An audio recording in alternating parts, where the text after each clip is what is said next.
Niro dukomeza kugenda tubagezaho turi mu mugoroba wa tariki 23 y'ukwezi kwa kabiri umwaka wa 2026 ariko turi kwerekeza tariki 24 umwaka wagiye nyamara uracyabihakana mwaka wagiye ubunanye ni kuvyemera kuko urumva hasigaye iminsi igera kuri 6 cyangwa ni cyumweru kimwe mbese ubundi urebye ukwezi kwa kabiri kukaba kurangiye umeze ute ndakomeye.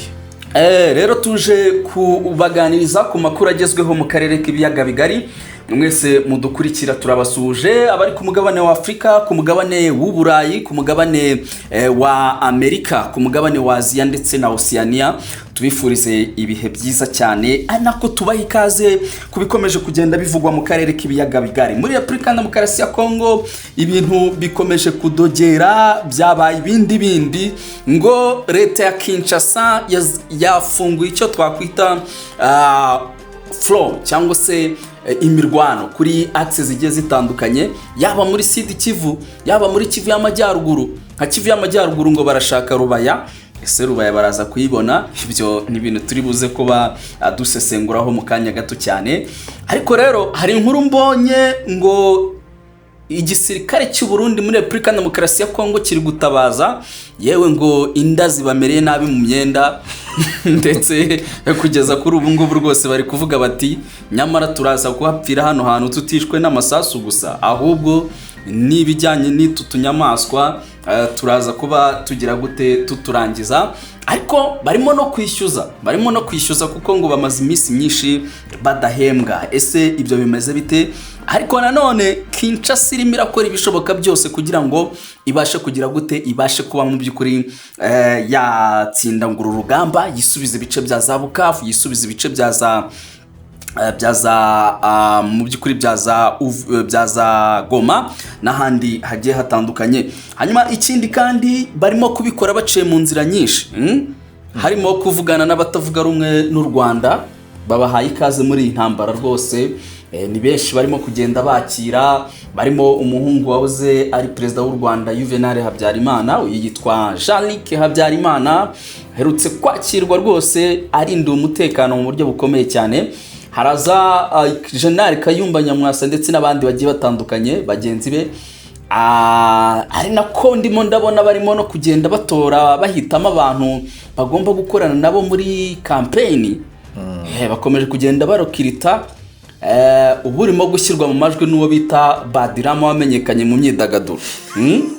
Tayari ngo yari kirotoma yaya kubisi yinyo yayashumbi yariye n'akazi yagatangiye, ngo ari gutura umubi. Ari gutura umubi.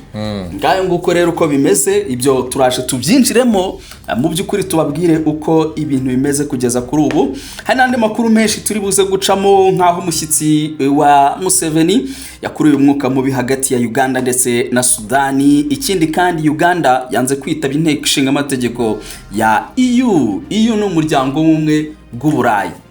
Aso ntifite icyo twakwita rezo. Ni gute igihugu cya Afrika gihamagarwa n'umuryango w'ubumwe bw'Uburayi? Ku ruhande rumwe bafite rezo, ku rundi hari icyo bishatse kuvuga. Ngayo nguko turaje kubisesengura. Hanyuma reka nkwikaze duhere ku yahe makuru kugeza kuri ubu ngubu. Inshamake yari niye nkuru twahera. Ikintu kiriho uko byagenda kose turahera hano muri Republika Demokarasi ya Kongo. Abariho duhera kuko haba hari amakuru aryoshye. Urabona 23 bati ntidushobora kurekura iki kirombe cya Rubaya.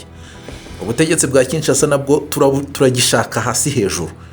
Urumva ko ni ibintu bitoroshye, rero abantu baba bakeneye ayo makuru cyane byihuse. Ndajya nkumenyeshe ko kugeza kuri ubu ngubu hamaze iminsi hari imirwano ivuza ubuhuha cyane yiganjemo gukoresha icyo bita drone. Utudege tutagira abapilote nitwo Kinshasa iri gukoresha. Imaze iminsi dukoresha muri Sud Kivu mu bice bya za Minembwe, bashaka kujya bigarurira Minembwe centre. Noneho ngo banafate n'utundi duce twakikije ariko twa Poiser. Ariko ntabwo birabakundira, ibitero byinshi bakoze basubizwa inyuma. Ndetse kuri ubu ngubu bahise bazamuka, nako bahise bajya muri ejo bundi warabyumvaga ko barwaniraga za Kavumu. Bozarendo aba nabo hari za Katana Kavumu. Hari parike burya iri hafi ya hariya mu birometero bitari byinshi yitwa Biega ni rimwe mu buryo nibuka, ariko imbere hari akandi kajambo. Parike rero buriya baragenda bakihishamo ntibavemo burundu, no kubera ko baba bambaye n'imyenda ya gisivire. Hari n'igihe basubira mu ngo hafi aho, abantu bakajyana abaturage basanzwe, hanyuma urumva yuko bakagira gute, bagafata umwanya cyangwa se umunsi kwikamufura, kwihisha bihisha abasirikare. Hanyuma rimwe bamara kubipanga bakavuga ati twegura intwaro tujye guteza akavuyo cyangwa se urugamba. Hanyuma kugeza kuri ubu ngubu ikindi kintu cyabayeho ni imirwano imaze iminsi iba muri Masisi. Imirwano yanasize mu by'ukuri koalisiyo ya Kinshasa, by'umwihariko abazarendo nibo biganje, binjiye mu bice bishyashya cyangwa se ibice byagenzurwaga na M23 babyinjiramo. Yego, kino kirombe cya Rubaye niho giherereye Masisi, biciye mu mirwano.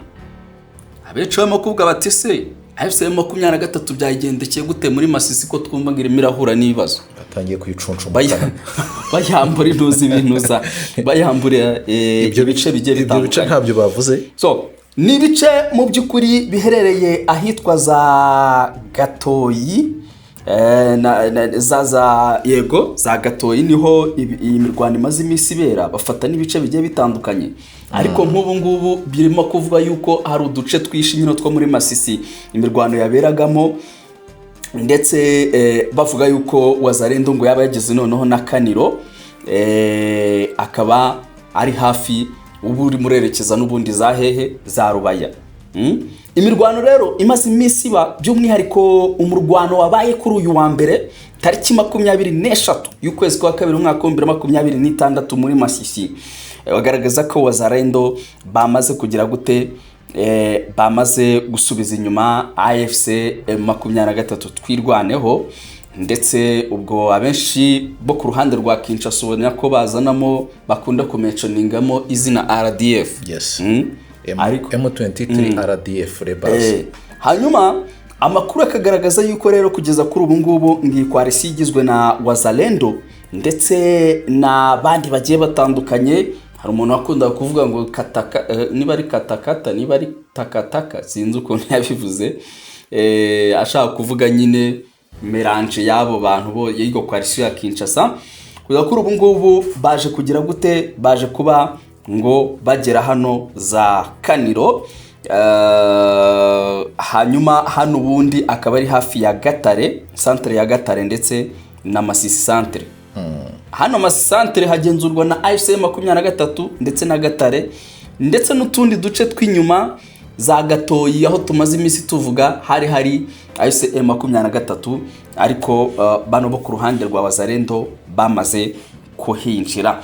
Hanyuma rero kuri ubu ngubu ngo koalisiyo ya Kinshasa irimo iravuga iti Rubaya twayishyize kuri pressure yo ku rwego rwo hejuru. Yes, bamaze iminsi baranakaniye, ariko twashyize kuri pressure yo ku rwego rwo hejuru, tugomba kuyisubiza kubera yuko twamaze gufata ibice bigiye bitandukanye birimo byegereye agace ka Kinigi, Kironge na Kaniro.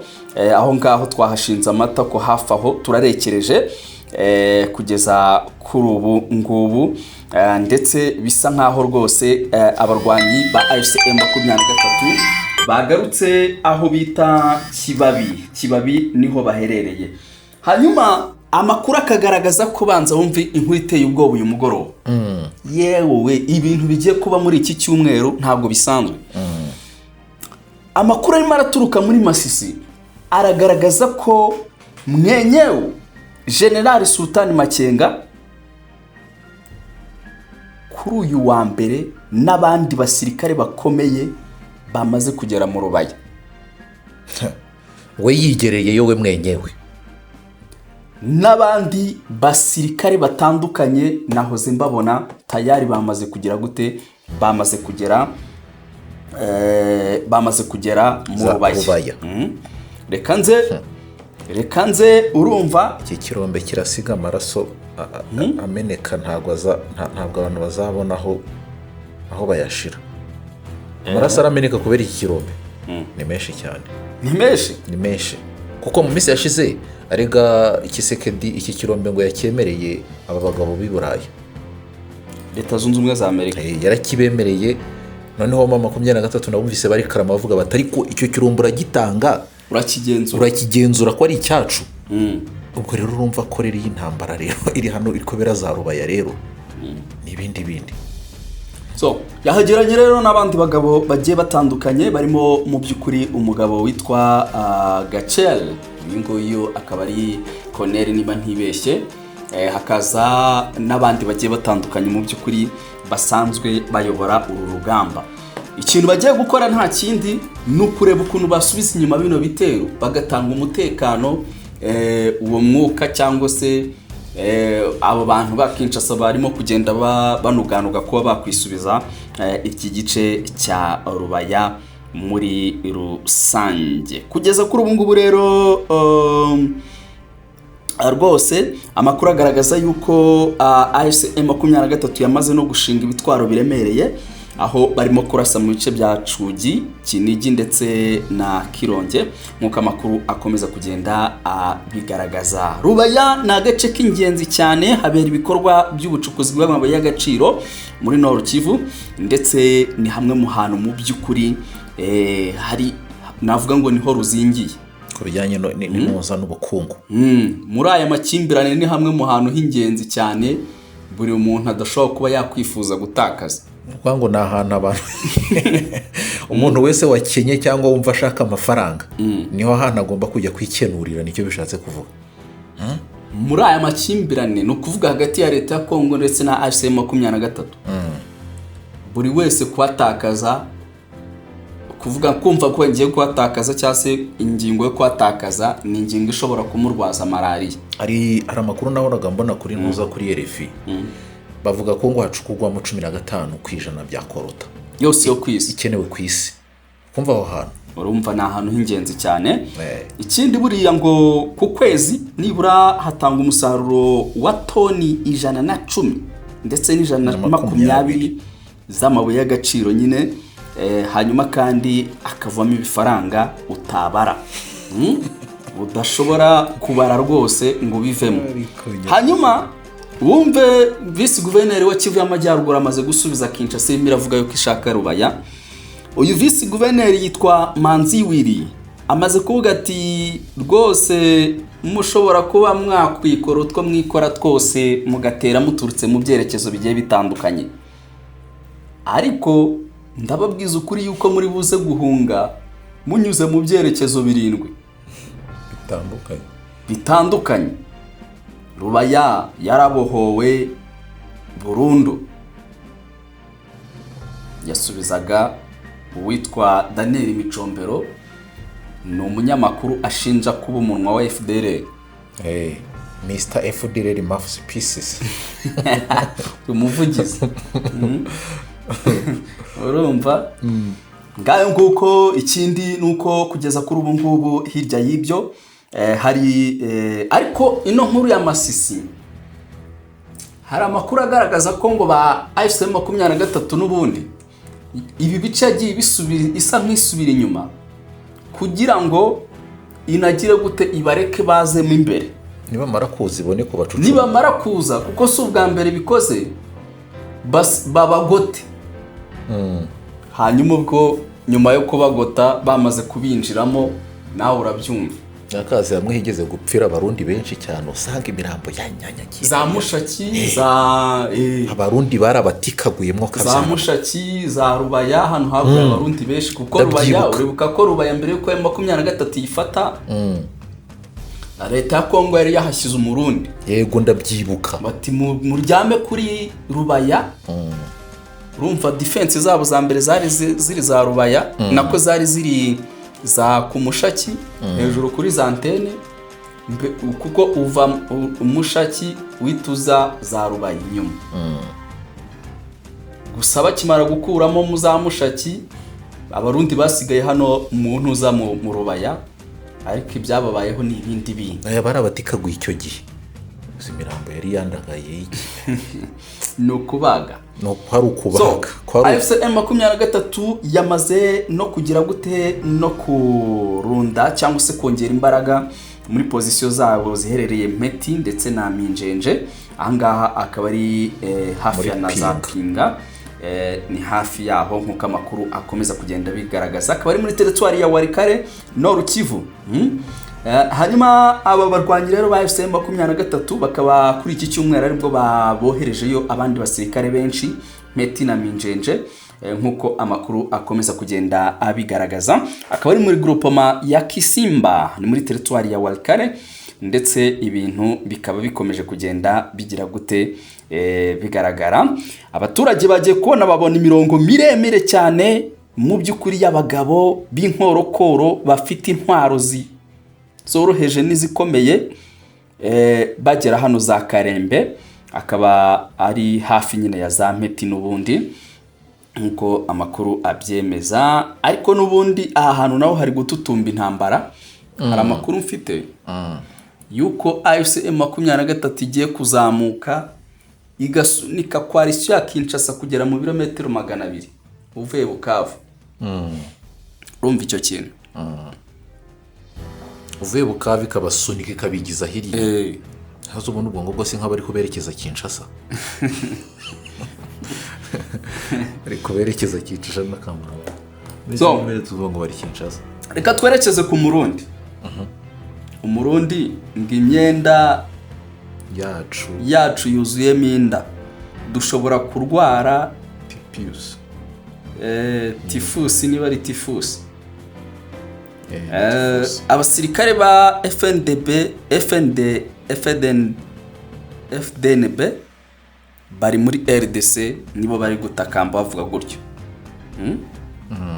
Ndagira nkumenyeshe ko inda ubusanzwe twebwe twazitaga abafilisitiya. Abafilisitiya twazitaga abafilisitiya. Hari ahantu twigeze kwiga muri interina ziradutera zitubana icyorezo, cyane cyane mu bihe by'impeshyi. Niho buriya niho zadufatiye. Kumwagiraga umwanda, nta mazi twagiraga mu kigo y'intuza. Kwari ukukoresha y'imvura no kujya kuvoma. Kujya kuvoma rero nko hasi mu mubande mu kigo cya interina buriya kiba gikeneye icyo twakwita ushobora kujya kuvoma wowe yego ukoga, ariko amazi yo gukoropa buri munsi aho muba ntago yakunda no gufura niho byapfiraga cyane. Uri kumva muhita mutangira kwibanira n'abafisitiya, ziragenda zitubana icyorezo icyo gihe. Abantu hafi ya bose barazirwara. Aho ngaho nta hantu wacikira. Terime rero ntabwo twakoreshaga nk'inda, ahubwo ni abafilisitiya. Abafilisitiya bateye rero abasirikari b'u Burundi. Ariko urumva iryo jambo abafilisitiya ahantu rikomoka ni muri Bibiliya. Muri Bibiliya se buriya. Abafilisitiya sinzi ko ni yari umuhanuzi n'umwanditsi. Abafilisitiya ni ubwoko, ni nyine abafilisitiya bwari ubwoko n'igihugu icyarimwe. So abafilisitiya rero akenshi bazwi ku kugira ingabo, nyine ingabo z'abafilisitiya. So akenshi iyo ubyumvisha wumva ko ni abantu, ni ingabo ariko zishobora kuba ari wenda ari utuntu tw'udushwiriri twinshi, kuko zakunda kugaba ibitero kenshi ari benshi. Ubwo rero abantu barazibonye batuka ubwinshi bwazo ni iki, kandi zinakorera umuntu ibyamfura mbi ku mubiri. Ati iki gitero wajyana udufilisitiya. Komeza niyo nkuru y'abarundi, abasirikare b'abarundi. Abasirikare b'u Burundi rero mu by'ukuri bwohereje muri Repubulika Demokarasi ya Kongo baravuga ko bafite ubwoba bwo kurwara indwara ya syphilis, niba ndi kubisoma neza, cyangwa typhus, ikomoka ku nda kubera kutitabwaho. Mu kuba ubusesu indwara y'umujagarara, ahubwo kuko inda zishobora kuba zaba zitera umujagarara kubera kukurya no kwishima no kugira ngo mu kuboza umwaka ushize Burundi bwaciye zimwe mu ngabo bwari bufite mu ntara ya Kivu y'Amajyepfo mu rwego rw'ibyo bwise kubahiriza amasezerano ya Washington, ariko buza gusiga mu mujyi wa Baraka batayo 3 z'abasirikare. Abasirikare kuri ubu baravuga ko basa n'abatanzwemo ibitambo, ahanini bitewe no kutitabwaho na leta yabo. Mu gihe mu minsi ishize abasirikare bari Baraka bavuga ko bugarijwe n'inzara, kuri ubu baravuga ko nyuma y'amezi menshi badahembwa bashobora kurwara indwara ya tifisi ikomoka ku dukoko turimo inda. Umwe mu basirikare mu by'ukuri batabaje ishyirahamwe Focode yagize ati mwigeze gutanga inkuru y'abasirikare barwariye bwaki muri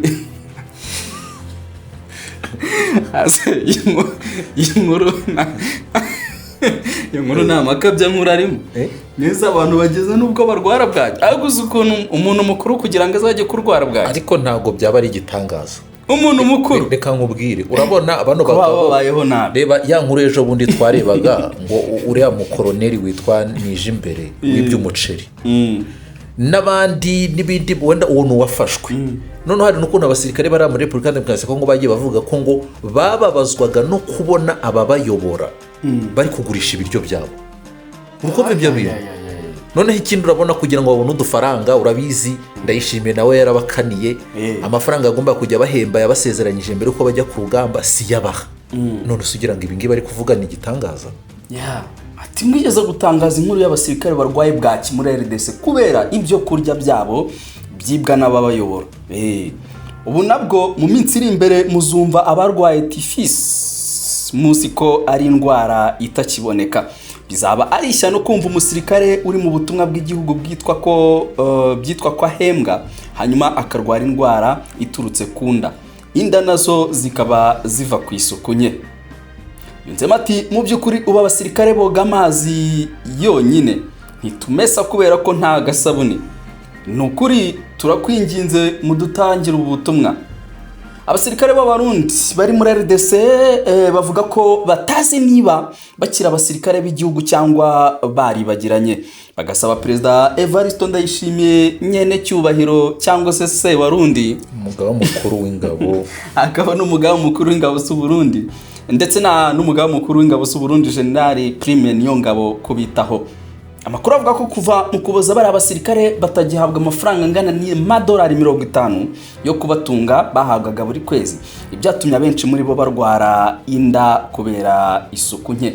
Abasirikare b'Abarundi bavuga ko iyo bagerageje gusaba ababakuriye babavuganira birangira babashubije ko ibibazo bafite biterwa n'akazi gake mbere yo kubajyana muri siporo no mu bindi bikorwa nk'uburyo bwo kubima umwanya wo gutekereza.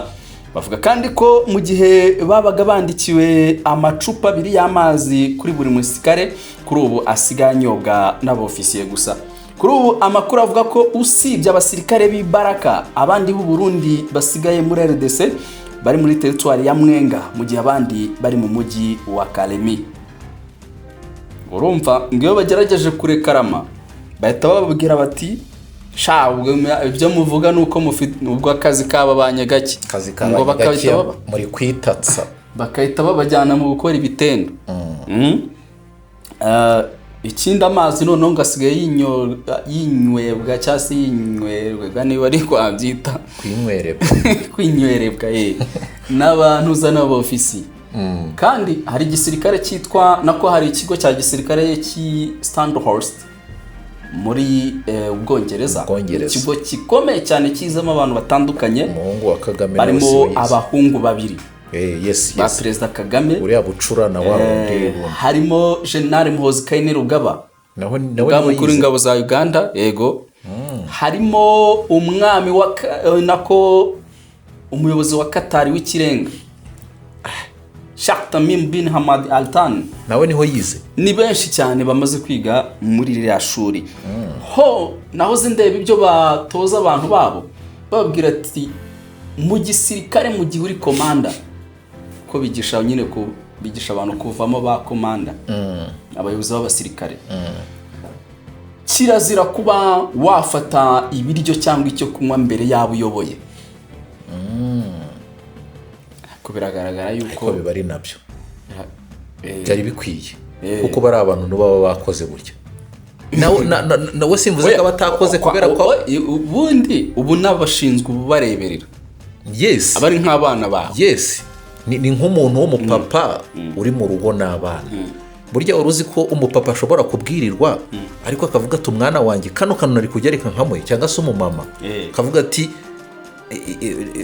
aho kugira ngo umwana wanjye abwirirwe reka twigomwe twebwe tubwirirwe ariko abana barye n'ibi ngibi niko twabifata ariko sinzi niba byashoboka ahari. Reka twerekere kuri iyi nkuru ivuga ko muri Afurika y'Epfo nyamuneka uwitwa Mwandi Mvita yakoreye uruzinduko agamije kureshya Afurika y'Epfo ngo bagire gute ni ya mikoranire yabo.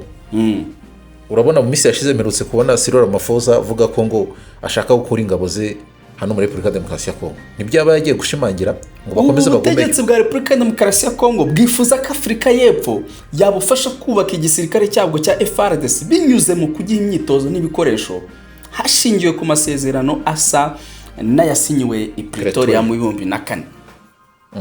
Iki cyifuzo cyatanzwe nyuma yaho Afurika y'Epfo ikuye muri RDC ingabo zayo muri ubu butumwa bw'umuryango wa Afurika y'Amajyepfo bwo kurwanya ihuriro ASM 23 ikanateguza ko ingabo zayo ziri mu butumwa bw'amahoro bw'umuryango w'abibumbye MONUSCO zigiye gutaha. So impande zombi rero zumvikanye ku gushyiraho itsinda ry'impuguke zizaganira ku bufatanye bushoboka hashingiwe ku byari bikubiye mu masezerano yo mu 2024 hanyuma zifata umwanzuro ushoboka cyangwa se ushobora kuzashingirwaho hasinywa andi masezerano. Bivuze ngo Afurika y'Epfo ntago irabyemera iyi proposal.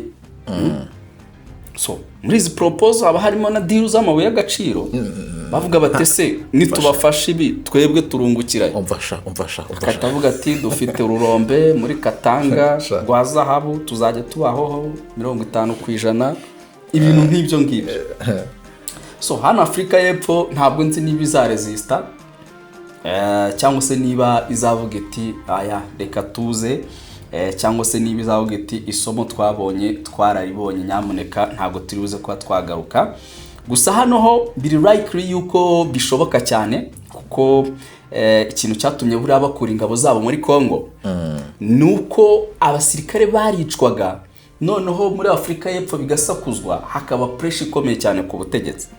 None bino nta musirikare wabo n'ubundi uzaba uri kuri battlefield nugutoza n'ibikoresho niki urumva ntago nta muntu wabo uzajya apfanye uzapfa no kwicukurira amabuye aho ngaho. So be likely yuko bashobora kuzagira gute kuzabyemera nguko uko bimeze. Hanyuma reka tuve kuri Afurika y'Epfo tunyarukire mu by'ukuri ku urumva nibikomeje gukorwa kugira ngo barebe yuko bagira gute bakora kandi. Reka twihute cyane tudatinze ntabwo dushaka iki kiganiro kiba kirekire.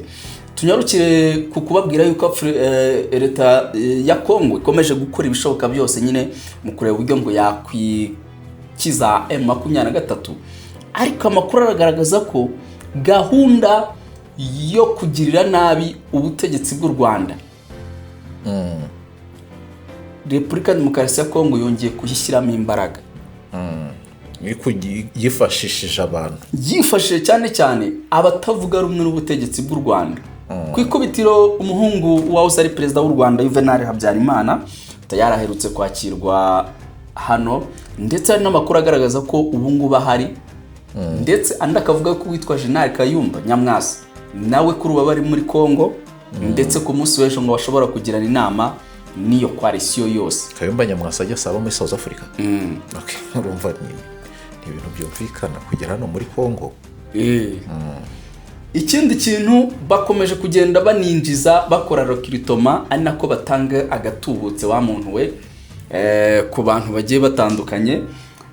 Kuri ubu ngubu uri murashinjwa n'uwitwa Badilama wamamaye mu myidagaduro nk'umwe mu bantu bari bafite inzu ifasha abahanzi ariko amazina ye nyakuri yitwa Mupenda Ramadan. Uyu mugabo ni bazina wanjye niba ntibeshye yabyutse yitotombo bona njye nagiraga ngo yasaze ndabona nka atari muzima, navuga ngo uyu muntu uri kuvuga ibi bintu nkicara nkamwumva nkongera nkamwumva nkavuga se ni ibiki yabaye iki muri iki gitondo. Uyu mugabo yaje guhera ku muryango wa Perezida Kagame kugera ku muturage wo hasi yandagaza kabisa. Cyane rwose. Harimo ibintu twavuga ngo ni ibintu njyewe tutumva kimwe ku byo yagiye atangaza, cyane cyane anenga ngo u Rwanda, avuga ko ngo rushobora kuba ngo ari gashoza ntambara, ngashobora kuba ari urunyamahane mu karere.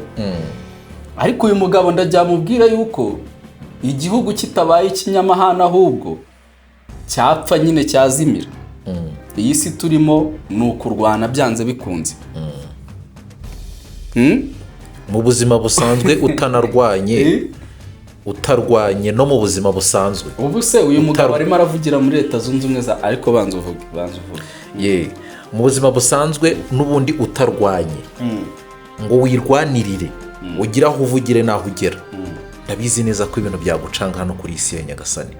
Niyo mpamvu uzajya kuri ugasanga intambara z'urudaca ntizibura kubaho hano mu isi. Amerika turajya kumva tukumva ifitanye amakimbirane na Irani, tukajya kumva tukumva Irani na Isiraheli, tukumva u Rwanda na Kongo, tukumva u Rwanda n'u Burundi, tukumva n'ibindi bihugu aho muri za Sudani urabizi intambara zimaze iminsi ziri kuhabera n'iki neyo za Somalia hose na hehe. Ubwo se urajya kumbwira ngo intambara ni ryari zitazaba? Bivuze ngo rero icyo ngewe mbundi mbona ubuzima ni intambara. Ubuzima ni intambara. Yes. So ndajya amenyesha uno mugabo witwa Badiramesi cyangwa se Badirama yuko ibifaranga ATM se yasabe kakuma ko wagira ngo kari katurubuye. Ezo ni namayayi cyangwa ni iki? Nta wamenya kuri video z'iki gihe bisaba kwitonda. So uyu mugabo ikintu namubwira ni kimwe, nuko kugeza kuri ubu ngubu intambara nta na rimwe zitazabaho.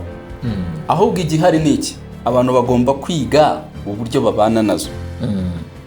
Uburyo mubana nazo ni izibuye, ni ukubaka ingufu ku giti cyawe za gisirikare, ku buryo uwukekaho yuko ari tangiye kukunugana guhita umwasa mbere atari yabitekereza kukwegera. Niko ibintu biri gukora mu isi. Uyu mugabo wowe Badira muri Amerika kutari murabaza impamvu Amerika yerutse gukora igitero kijya gufata Maduro, perezida w'ikindi gihugu uri ku butegetsi. Uri mu icyo kintu? Kuki atari byo ari kubaza? Kuki utarimo kubibaza? Ese ntabwo uhora ubona yuko Leta Zunze Ubumwe za Amerika ikora ibitero bigiye bitandukanye manywa nijoro, ijya kwica abantu hirya no hino ku isi itifuza? None se ni gute u Rwanda rwo ruzakomeza kureberera abantu bakabifuriza ibyiza? Neza u Rwanda rube igipadiri, ariko iyo mvugo nayo naje gusanga ari ukubeshya, kuko twabyita n'abapadiri nawe arakugutura mbese nka Nahimana ubu ngubu babona ibyo bari gukorera u Rwanda. So igiporoporo ni nk'aho twarufata nk'ikintu cy'igiporoporo kiri aho. Aba bantu rero bivugisha ngo u Rwanda ngo ni gashoza ntambara, ngo u Rwanda ngo ni urunyamahane, ngo u Rwanda ngiki. Mbese ukagira ngo u Rwanda barashaka ko rudakora reaction n'imwe, ruba insina ngufi. Mbese insina ngufi si ubwo ngubwo, insina ngufi si ubwo, ibyo by'insina ngufi ntabwo bigezweho, nta mwanya bifite mu isi rwose. Buri wese aza agaca hikomo ko yishakiye. Nta mwanya bifite kugeza kuri ubu ngubu. Ikirimo gukora mu isi ni imbaraga. Ni ukureba n'uburyo uzamura imbaraga ku buryo wisasira benshi aho cyangwa se ibihugu byinshi. Niko kuri ku isi, niko bimeze. Bitagenze gutyo ubwo nyine navuga ngo urapfa cyangwa se urarimbuka, niko nabyita. So rero uyu mugabo yaciye igikuba nyine agira gute, agira gute Atuka. agaya cyangwa se anatuka yego kuko Kwandagaza. yanatukaga no ku babyeyi no kwandagaza no no gutuka n'ibitutsi bishingiye ku busambanyi n'ibindi nk'ibyo yabivugaga ku myanya y'ibanga. so ngayo nguko ni icyo umuntu yavuga gusa amakuru ahari ni uko amakuru arimo aravunugwanugwa ni uko uyu mugabo ashobora kuba isaha n'isaha yakwisanga mu maboko ataraye. Ibyo nta gitangaza kirimo. Nta gitangaza kirimo cyane rwose. Azamanza abaze ntuzi uburyo yageze mu Rwanda. Uriya mugabo ntuza Rusesabagina. Tuve kuri Rusesabagina. Hari uwitwa Gakire. Fidel Gakire ntawuzi. Yari umunyamakuru nawe ajya muri Amerika atangira kujya muri guverinoma za Nahimana. Ubu ari Madrid ntawuzi uko yahageze. Mu minsi yashize rwose. Yari ari muri Amerika se. Uwo muntu ko atavuzwe byagenze bite? Nyine ntawabimenya abantu babimenye nyuma yarageze i Madrid. Urabona nk'iki kigabo cyo kiramutse gifashwe kigafunga urabona kuntu byasakuje ku mbuga nkoranyambaga bino bintu. Abantu bahita babimenya ako kanya ariko uwo ngo sinzi impamvu atamenyekanye niwe yarakoraga ibintu nk'ibyo. So uyu rero amakuru arimo aravugwa bamwe barimo kunariza bavuga bati gihari ni kimwe baraza bagakora ziriya live maze bazisoza mukabavugaho nk'iminsi 2 ikurikira. Uyu ni uwitwa Dr Dash ukunda gusesengura amakuru y'umutekano cyane. Abantu bakamuhamagara ubutitsa kumva ngo yabaye ntakorwa y'igihangange. Ikiba nyuma murekera kumuvugaho telefone zigahagarara mukanibagirwa kabaho depression igakora akazi kayo ukatangira kuvuga ati ya attention ko ntayo nkibona. Yes ntabwo byabura gusubira kwivuko ko ntakibishoboye. Na hano ndise naho ko nkumbuye abo mu muryango wanjye ntago ari bubashe hari naho burya abasembereye amahanga arahanda aho ari naho atangira kwihisha. Yes ntabwo bunari bwongere kugenda uko yagendaga ari bubebere kwihisha kuko ntago abazi uwamufata isaha n'isaha. Uyu mujama ashobora kuba ibintu yabikoreshwe no kuba yanyweye urumogi dore ko arunywa rwishe ngo ararumwa atabashe gutekereza ese ingaruka z'ibyo ngiye gukora ibyo ngiye kuvuga ni ibihe. Urumva ibintu Dr Dash yavuze niruza kumushira amaraza gutekereza kabiri ngo Interpol u Rwanda rubereye umunyamuryango w'imena ikora 24 kuri 7. By the way reka mbwira yuko kuvuga ngo urumogi nirumushira amaraza gutekereza kabiri ntago ari igitutsi kuko ubwe yarabyiyemerera avuga ko arukoresha cyane ndetse abanyamerika ndetse ngari n'ikinyobwa cyiza cyane kimufasha kuba yasinzira. Anavuga yuko ari rwiza aho kugira ngo ube wakoresha inzoga. Ibi ntago ari ibintu fact zirahari. Ngo mwirumva. So ubwo rero nuko nguko bimeze ariko aranabigarukaho n'umugabo avuga ati ni kuri uyu muntu aburi igihugu burundu akazahambwa aho tuye atongeye kugira inkomoko kugera mu Rwanda bwo azahagera. Urumva kakana? Yego. Azahagera. Ni igihe ubundi ni igihe. Kandi uyu mugabo uvuga ibi ari mu mwanya mwiza wo kumenya icyo igihugu kiri guteganya. Sana. Adaje ni mubi cyane. Ati kugera mu Rwanda ko azahagera byanze bikunze. Aho azajya amaze kuhagera is another story.